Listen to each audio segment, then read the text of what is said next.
Hey, Bob. Hey, Leslie, how are you? I'm good. How are you today? I'm doing pretty darn well. It's kind of cloudy, but it's great.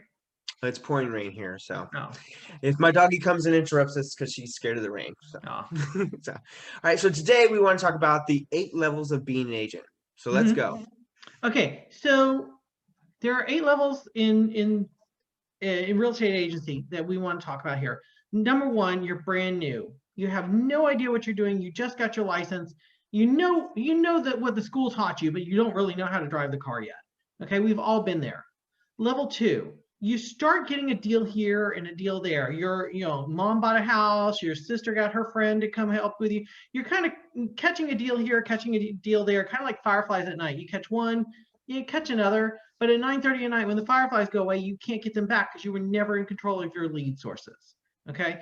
Level three, you start to line up your lead sources, 3 active, 3 passive, and you learn that you can line those lead sources up. And if you put a quarter into that gumball machine, you'll get a lead.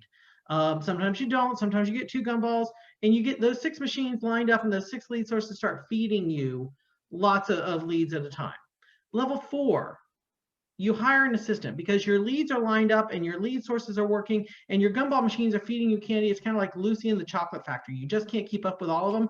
The assistant comes along and helps you line up the quarters, line up the gumballs, and keep your lead flows working well. At level four, you double your income because you are suddenly responsible for a human being. It's like, oh my God, I had a baby. I got to take care of this person. I got to pay this assistant. I suddenly am going to become much more attentive to my work and double my income.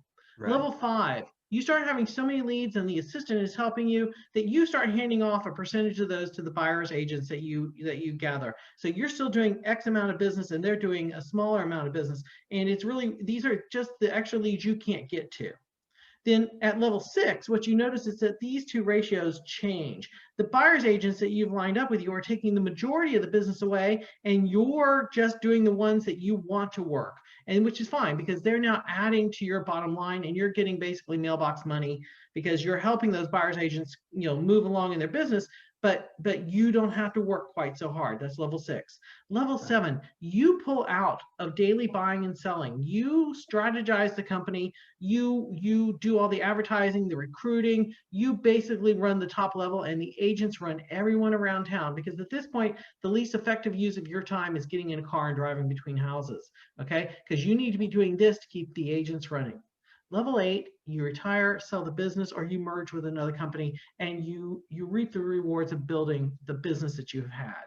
So what we find is that most agents in their whole career, whether they've been in the business, 5 years or 30 years, stay at level two, maybe level three. They might add a lead source or two, and then that lead source got hard, and picking up the phone is hard, and dealing with I paid too much for Zillow or for whoever. They go back to level two, and they go between Firefly and Gumball all their whole career. And then you have the people who are like, I don't need to do any of that. My sphere just calls me whenever they need me. They don't try to get to the next level. Now, I'm not here to shove somebody through these levels. If somebody doesn't ever want to be, at level five or level six, that's fine. But I am here to try to get people to the level that they can sustain their business, which is at least level three. If that's what they're wanting, I will walk beside you and help you grow your business to get to that point. So what we find, like I said, a lot of the average in the U.S., I believe, is um, most people do like 10 to 12 transactions and earn $42,000 as a real estate agent, which is really not trying as hard as I think you could. There's only a small percentage, I think 3% out of the 1.4 million realtors in the US, only 3% do more than 20 transactions a year, which means there's a lot of people out there grabbing the fireflies and the random Exactly. deals that happen, that a well-trained and well-organized agent could basically take that whole nugget for themselves. Right.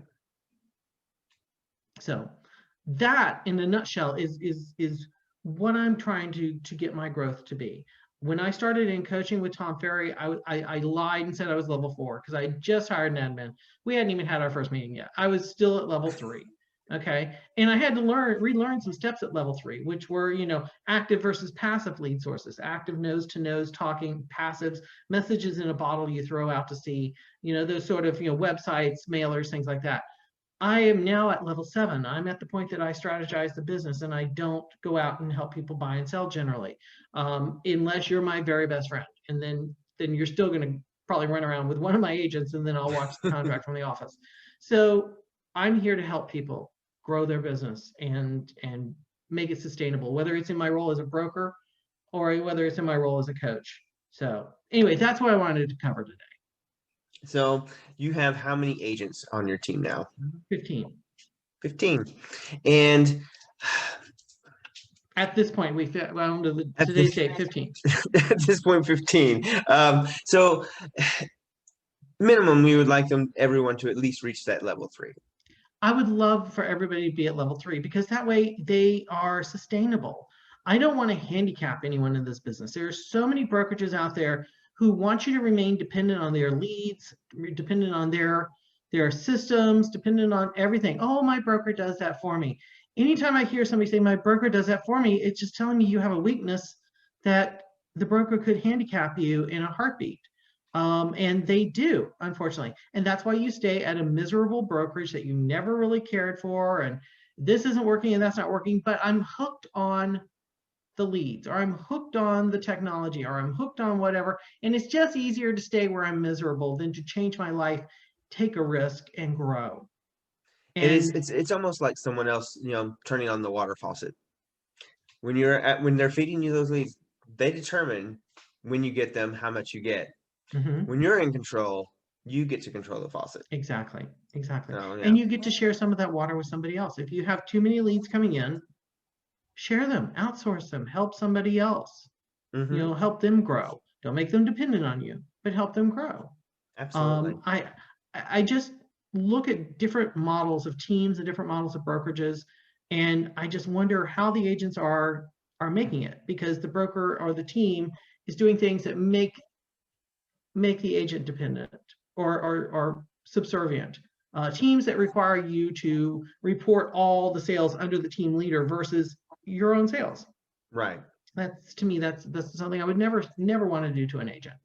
Those are your sales. You should take them. You should own them.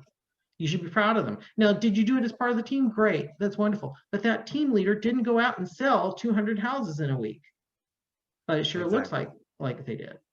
So yeah, when you pull from the MLS and when you see all their stats, and all of our stats are available to the public in most situations. Yeah, it does look like it's just the team lead doing the job and doesn't give you much credit for anything.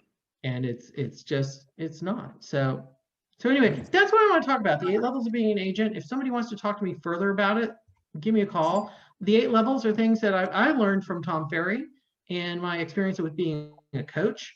And I turn around and share that with people as much as I can. I can give somebody the golden ticket, but they got to do the work.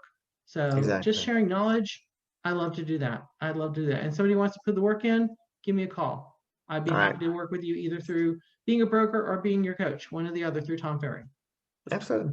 Well, thank you, Bob. I appreciate it. And we'll talk again soon. Take care.